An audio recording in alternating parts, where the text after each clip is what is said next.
จนน้ำหนาได้เรียกซะคนยังมีแรงเป็นเอามากันการไถนาตามภาพเลยเนาะ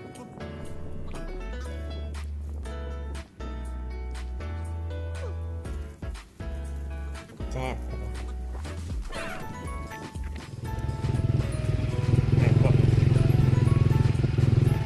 สบายดีมื้อนี้ก็มาพบกับเฮาเนาะบ่าวลาวสาวสวรรค์เส้นเก่าเส้นเดิมเนาะมื้อนี้ข่อยก็สิพาหมู่ๆเพื่อนๆออกไปนาเนาะเพราะว่ามื้อนี้ก็ได้ตีข้าวฟาดข้าวเนาะเกี่ยวข้าวก็แล้วสำเร็จหมดแล้วบ่ฮู้ว่าบ้านใดเพิ่นยังใช้วิธีแบบดั้งเดิมเก่าๆเลยเนาะก็คืออยู่หน้าสุข่อยก็มันก็บ่หลายเฮ็ดหน่อยหนึงเนาะก็ได้ฟาดเอาแล้วบ่ได้ใส่เครื่องจักรอีสังเฮ็ดใช้แรงคนล้วนๆเนาะอันนี้ก็คือเส้นทางที่เข้าไปในนาสุข่อยเนาะก็เป็นนาโคกเข้าไปก็อยากเลิกแน่อันตัดภาพมาฮอดตอนฮอดนาแล้วเนาะฉะนั้นก็แย่งเกียมพร้อมที่จะฟาดข้าวเนาะอันนี้ก็มีงัวควายเป็ดไก่เลี้ยงอยู่ในนาจำนวนหนึ่งเนาะมาฮอดข่อยก็เกียมพร้อมสถานที่เพื่อจะฟาดข้าวเนาะกลางแยงกลางยางเมียนนางก็เป็นมือกองให้มื้อนี้จักหาจะได้บุอยากออกมานำโอ้นางเพิ่นจะเข้ากล้องเพิ่นมาถ่ายให้แหน่สิไปจับเอาแต่ละหมัด2หมัดอย่างงัดวิ่งตามภาพเลยเนาะนางก็อย่างแงกมาจนน้ำหนาได้เวียกซะคนยังมีแรงเป็นอีกเอามาขั้นตอนเนาะค่อยกับฟาดให้พี่ๆเพื่อนๆเบิ่งเนาะบางคนอาจจะเคยเห็นบางคนก็อาจจะบ่เคยเห็นเนาะผู้บางคนก็อยู่ในเมืองใหญ่ก็อาจจะบ่เคยเห็นก็สิมีแต่บ้านนอกคือเฮาคือนางเพิ่นก็อยากลองกันได้ไปจับไม้ฟาดก็เฮ็ดเกิดกะจักแม่นพี่สังได้พุ่นเครื่องโยงข้างยางฟาดลงไป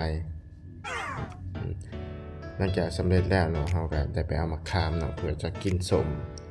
นางว่าอยากมะขามก็เฮ็ดแจ่วมาแต่เฮือนพุ่นแหละและเพิ่นก็ไปหาเก็บมะขามมาได้จำนวนหนึ่งก็พากันไปเก็บผักขะแยงมาเกียมพร้อมกินกับแจ่วนั่นแหละ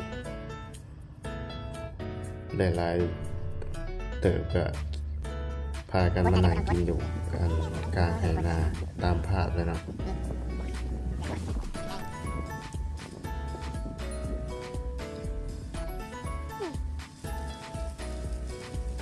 แจ๊บ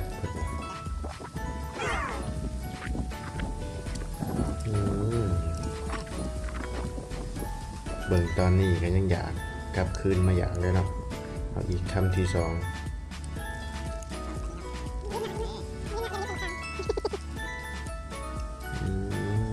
เต็มปากเต็มคำเนาะ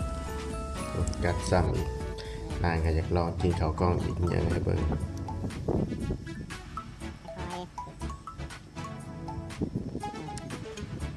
กัดข้าวคำหนึ่งแกงหัวกระบาดจากแสบจากนัวแต่ว่าได้ยกโปเนาะหลังจากนั้นข่อยก็ได้ลงไปเก็บหอยว่าสิเอามือเห็ดออมเห็ดขวนี่แหละเก็บมือบ่ร้ายบ่อยากเก็บหลายนะเพราะกินบ่เบิดเก็บเอาจำพอได้กินเบิดแล้วก็เอาไว้มื้อหน้ามันใหญ่มาเก็บใหม่สินะก็ได้จำนวนหนึ่งหลังจากนั้นก็เกียมเมื่อแล้วนางเห็นมาหุ่งเหลืองในต้นก็เลยอยากแม่นเอามี2หมากแต่ว่าแม่นก็หมากนึงว่ามันสิสุกบ่พอดีตกลงมาก็ทั้งหมากสุกหมากบ่สุกลงมานำกันเบิดพอดีได้2หน่วยก็กลับ